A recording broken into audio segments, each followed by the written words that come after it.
Okay, this has to be one of the best chocolate cakes I have ever made. It is super rich and fudgy, and I knew it was good when my husband, who really doesn't like chocolate cake, asked me for seconds. So to start off, you want to preheat your oven to 160 degrees Celsius with the fan on, and grease and line 2 8-inch cake tins. I'm using my homemade cake release to grease my tins, but then I'm also lining the bottom with some baking paper that I've pre-cut into circles. This cake is rich and delicate, so you have to use baking paper to make sure it releases from the cake tin in one piece. Set these aside, and in a bowl, sift together your dry ingredients. So I've got 1.5 cups of flour, half a cup of cocoa powder, 1 teaspoon of baking powder, 1 teaspoon of baking soda, and half a teaspoon of salt. And then using a whisk, just whisk that all together until well combined. Okay, set that aside, and in another bowl add in 3/4 cup of unsalted butter and 1 1/4 cups of good quality dark chocolate. I use 50% dark chocolate. And then melt that together in the microwave for 30-second bursts at a time, giving it a mix in between each burst until it's fully melted. You can do this over a double boiler as well. Okay, once that is all nicely melted, add in 1/3 cup of room temperature milk, and using a whisk, mix that together until well combined. This will help to bring down the temperature of our mixture. Next, you want to add in 1.5 cups of white sugar, 1.5 tablespoons of instant coffee powder, 1/4 cup of unflavoured vegetable oil, 1 teaspoon of vanilla, and 2 eggs. Then again, using a whisk, just mix that together for about a minute or so until well combined. Now after about a minute or so, you want to have kind of little bubbles in your mixture, and then the next thing to do is to add in your pre-sifted dry ingredients. And then again, using a whisk, just mix that together until just combined. You want to make sure that you're not over mixing this.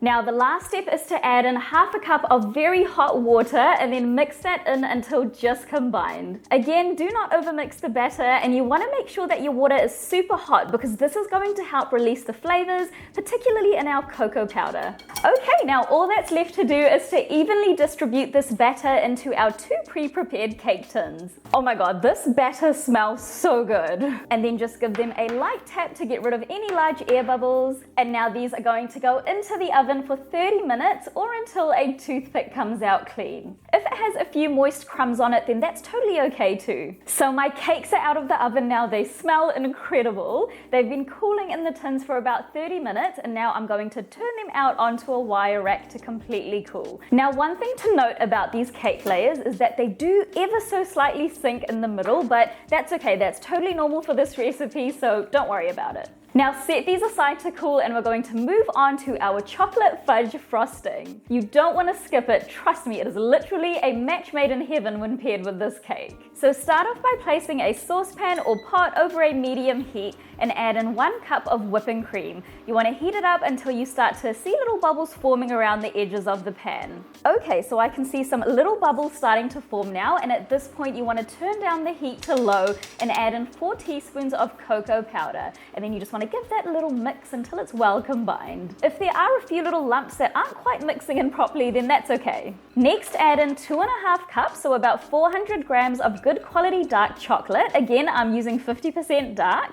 1 cup of unsalted butter, 1 cup of icing sugar, half a teaspoon of instant coffee powder, half a teaspoon of salt, and 2 teaspoons of vanilla. And then you just want to keep gently stirring this until all the solid ingredients are melted and you have a nice smooth texture. Now once that's done, this smells incredible, by the way. You just want to strain it into a heat-proof bowl to get rid of any lumps, and then you want to cover the top with some cling wrap so that it's directly touching the top of the frosting. And this is just going to help prevent a skin from forming as it cools. And that is literally our frosting all done. Now this just needs some time to cool down and thicken up, so I'm going to pop it into the fridge to speed up the process. So it's about 2 hours later now. My cake layers are cool, my frosting is at a nice spreadable consistency, and now we're ready to stack this cake. So I'm starting off by placing my first cake layer onto my cake stand, and then spreading a generous amount of frosting on top and spreading that out with my offset spatula.